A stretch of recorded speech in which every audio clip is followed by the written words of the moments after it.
Ahli politik lawmaker tapi langsung tidak faham undang-undang yang diluluskan. Itu sindiran seorang pemerhati yang melihat sebahagian besar daripada 222 ahli parlimen di Dewan Rakyat seperti tin kosong kerana tidak memahami secara menyeluruh rang undang-undang yang dibentangkan di parlimen.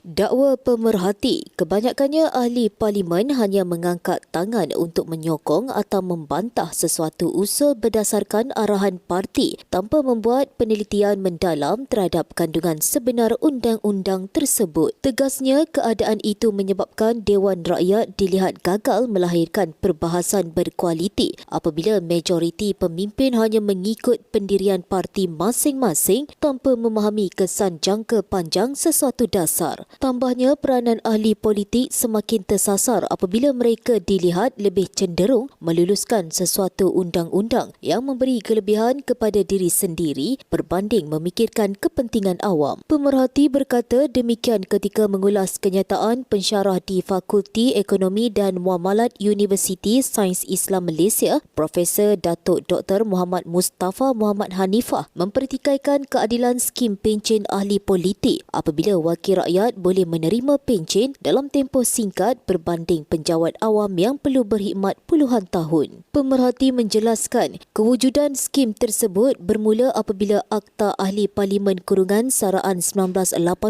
diwujudkan pada era pemerintahan Tun Hussein On yang pada awalnya hanya melibatkan jumlah kecil sebelum kini meningkat secara mendadak melebihi RM18,000.